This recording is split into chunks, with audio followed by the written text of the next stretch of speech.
മാധ്യമപ്രവർത്തകർക്കു നേരെ ഭീഷണിയുമായി ബി.ജെ.പി. സംസ്ഥാന അധ്യക്ഷൻ കെ സുരേന്ദ്രൻ. പാർട്ടിയെ പൊതുസമൂഹത്തിൽ അപകീർത്തിപ്പെടുത്താൻ ശ്രമിച്ച ഒരു മാധ്യമപ്രവർത്തകനെയും വെറുതെ വിടില്ല. കള്ളവാർത്തകൾ കൊടുത്തവർ ഏത് കൊമ്പത്തിരിക്കുന്നവരായാലും വെറുതെ വിടില്ലെന്നുമാണ് കെ സുരേന്ദ്രന്റെ വെല്ലുവിളി.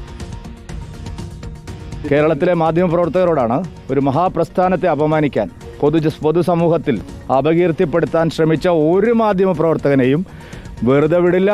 അതിലൊരു സംശയവും നിങ്ങൾക്ക് വേണ്ട. കള്ളവാർത്തകൾ കൊടുക്കുകയും അത് പ്രചരിപ്പിക്കുകയും ചെയ്തവർ ഏത് കൊമ്പത്തിരിക്കുന്നവരായാലും അവരെ ശരിയായ നിലയിൽ തന്നെ കൈകാര്യം ചെയ്യും.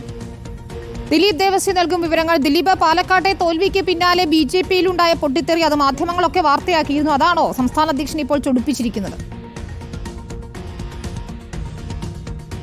ഒരു മഹാപ്രസ്ഥാനത്തിൻ്റെ സംസ്ഥാന പ്രസിഡന്റാണ് ഇത്തരത്തോതിൽ പറഞ്ഞിരിക്കുന്നത്. അതായത് ഒരിക്കലും ഒരു പ്രസിഡന്റിന് യോജിച്ച തരത്തിലല്ല ഇന്ന് അദ്ദേഹം മാധ്യമപ്രവർത്തകരോട് പറഞ്ഞിരിക്കുന്നത്. ഏത് കൊമ്പത്തിരിക്കുന്ന ആളാണെങ്കിലും അവരെ നമ്മൾ കൈകാര്യം ചെയ്യുമെന്നുള്ള തരത്തിലുള്ള ഒരു ഭീഷണിയായിരുന്നു മാധ്യമപ്രവർത്തകർക്ക് നേരെ കെ സുരേന്ദ്രൻ ഉന്നയിച്ചിരിക്കുന്നത്. പാലക്കാട്ടെ തിരഞ്ഞെടുപ്പുമായി ബന്ധപ്പെട്ട് അവിടെ വോട്ട് കുറഞ്ഞതുമായി ബന്ധപ്പെട്ടുള്ള ചോദ്യങ്ങൾ, അതിൽ നിന്നുള്ള വാർത്തകൾ ആണ് അദ്ദേഹത്തെ ചൊടിപ്പിച്ചത്. അത്തരത്തിലുള്ള കള്ള വാർത്തകൾ നൽകിയ മാധ്യമപ്രവർത്തകർ ഓർക്കണം എന്നുള്ള തരത്തിലുള്ള ഭീഷണിപ്പെടുത്തലായിരുന്നു.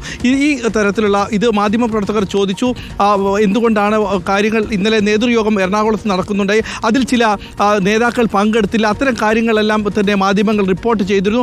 ഈ കാര്യങ്ങളിൽ ചൊടിച്ചു വന്ന സംസ്ഥാന പ്രസിഡന്റിനോടായിരുന്നു ഇപ്പോൾ ഈ ചോദ്യങ്ങൾ ഉന്നയിക്കുന്നു.